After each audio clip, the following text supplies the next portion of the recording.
Welcome to care for studies. तो आज हम पढ़ने वाले हैं चैप्टर नंबर 3 जो कि है प्लेइंग विद नंबर्स।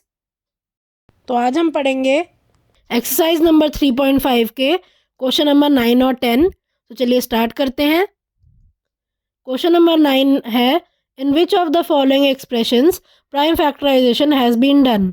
तो अब नीचे कुछ क्वेश्चंस कुछ एक्सप्रेशंस आएंगे और उसमें हमें बताना है कि प्राइम फैक्टराइजेशन किस में किया गया है और किस में नहीं किया गया और रीज़न भी लिखना है।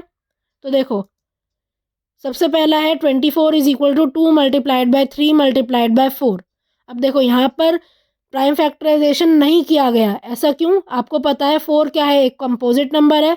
4 को आप और ज़्यादा स्प्लिट कर सकते हो ना। 4 को क्या लिख सकते हो आप? 4 को आप लिख सकते हो 2 मल्टीप्लाइड बाई 2, है ना। अगर इस तरह लिखा होता तब तो आप कहते कि हाँ भाई प्राइम फैक्टराइजेशन किया गया है, पर क्योंकि यहाँ पे एक कॉम्पोजिट नंबर लिखा हुआ है तो इसीलिए यहाँ पे प्राइम फैक्टराइजेशन नहीं किया गया और यही आप लिख दोगे। Since 4 is a composite number hence prime factorisation has not been done. Next पर आते हैं B part. 56 is equal to 7 multiplied by 2 multiplied by 2 multiplied by 2। तो यहाँ पर आप देख रहे हो सारे ही प्राइम नंबर हैं, 7 भी प्राइम नंबर है और 2 भी प्राइम नंबर है। तो यहाँ पर आप लिखोगे कि since all the factors are prime hence prime factorisation has been done. इसी तरह बाकी के भी पार्ट्स करेंगे हम। जो सी पार्ट है वहाँ है 70 is equal to 2 multiplied by 5 multiplied by 7।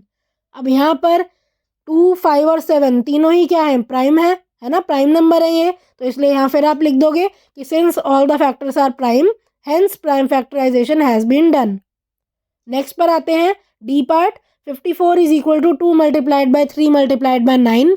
अब देखो यहाँ पर 2 और 3 तो क्या है, ये दोनों तो प्राइम नंबर हैं, लेकिन जो 9 है ये क्या है, ये प्राइम नंबर नहीं है ना। तो आप यही लिखोगे यहाँ कि 9 इज़ अ कंपोजिट नंबर, है ना। इसको आप क्या लिख सकते हो, ये कंपोजिट नंबर है, इसको आप 3 मल्टीप्लाइड बाई 3 भी लिख सकते हो। So since 9 is a composite number hence prime factorisation has not been done. इस तरह से आप ये क्वेश्चन कर लोगे। नेक्स्ट पर आते हैं 10th question. Determine if 25,110 is divisible by 45। तो यहाँ 25,110 दिया हुआ है और ये हमें पूछा गया है कि भाई ये 45 से डिवाइड होगा या नहीं। हमें डिटरमाइन करना है whether this number will be divisible by 45 और नॉट। तो देखो क्या करेंगे, मैं एक बार बता देती हूँ, उसके बाद सोल्यूशन देखेंगे। 45 आपको पता है, 45 आप क्या लिख सकते हो, 45 को आप 5 और 9 का प्रोडक्ट लिख सकते हो, है ना।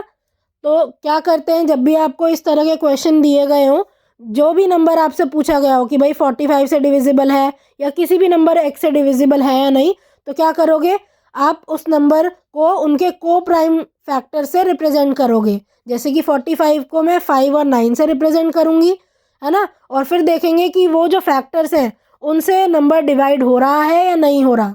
तो देखो क्या करा है, यहाँ पर भी 45 को 5 मल्टीप्लाइड बाई 9 लिखा। अब चेक करेंगे कि 25,110 डिवाइड हो रहा है 5 से और 9 से। अगर दोनों से डिवाइड होगा तो आप कह दोगे कि ये नंबर 45 से भी डिवाइड हो रहा होगा, और अगर इनमें से किसी एक से भी डिवाइड नहीं हुआ ये नंबर तो आप कह दोगे कि 45 से भी ये नंबर डिवाइड नहीं होगा। तो देखो अब फैक्टर क्या है यहाँ पे, 5 को भी क्या कर सकते हो आप, 5 के फैक्टर है 1 और 5, है ना। और फैक्टर 9 के क्या है, 1, 3 और 9। तो देखो 9 और 5 क्या है, यहाँ को प्राइम नंबर है ना। तो को प्राइम नंबर आप यहाँ लिखोगे, दोनों में कोई भी कॉमन फैक्टर नहीं है, 5 और 9 में कोई भी कॉमन फैक्टर नहीं है, इसीलिए हमने 45 को 5 मल्टीप्लाइड बाय 9 लिखा। नेक्स्ट पर आते हैं। अब लास्ट डिजिट आपको पता है यहाँ पे क्या है, यूनिट डिजिट जो है इस नंबर की वो क्या है, 0 है। तो इसीलिए 5 से तो डिवाइड हो जाएगा। अब 9 से देखते हैं, सम जो आ रहा है यहाँ वो क्या आएगा, 2 + 5 + 1 + 1 + 0 आ रहा है यहाँ पे 9। और ये क्या है, जो 9 आ रहा है ये 9 से तो डिविजिबल होगा, तो ये पूरा नंबर 9 से भी डिवाइड हो जाएगा, है ना। तो अब क्योंकि ये नंबर 5 और 9 दोनों से डिवाइड हो रहा है, इसीलिए हम कह देंगे कि ये जो नंबर है 45 से भी डिवाइड होगा। अब देखो ये सिमिलर चीज़ हमने पहले भी करी है। हमने डिविजिबिलिटी रूल जब पढ़ा था 6 का, तो 6 के डिविजिबिलिटी रूल में हमने क्या किया था, 6 के डिविजिबिलिटी रूल में हमने कहा था कि अगर कोई नंबर 2 और 3 इन दोनों से डिवाइड हो रहा है तो 6 से भी होता होगा। तो यहाँ भी तो हमने यही चीज़ करी है, 6 को हमने स्प्लिट कर लिया इसके दो कोप्राइम नंबर्स में, है ना, दो कोप्राइम फैक्टर में, 2 और 3 में कोई भी कॉमन फैक्टर नहीं था, तो हमने यही कहा कि 6 को हम स्प्लिट कर रहे हैं 2 और 3 में एज 2 कोप्राइम फैक्टर्स, है ना। और अब कोई नंबर अगर 2 और 3 दोनों से मल्टीप्लाई होगा, मतलब सॉरी दोनों से डिवाइड होगा, तो 6 से भी डिविजिबल होगा, है ना। इसी तरह आगे भी कोई नंबर आए तो आप क्या करो, उनको उनके कोप्राइम फैक्टर्स में स्प्लिट करो और फिर उन दोनों के डिविजिबिलिटी रूल के हिसाब से चेक करो कि वो उन दोनों से डिवाइड होगा या नहीं। और अगर दोनों से डिवाइड हो रहा है तो आप कह दोगे कि जो गिवन नंबर है वो डिवाइड हो जाएगा जो आपको नंबर दिया है उससे भी। So thank you for watching. आज की क्लास के लिए बस इतना ही।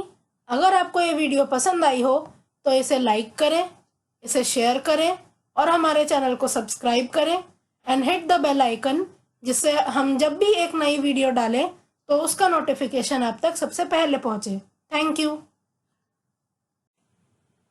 आप अपने डाउट्स, सजेशंस और आपको जिस भी टॉपिक पर वीडियो चाहिए हमें कमेंट करके बताएं।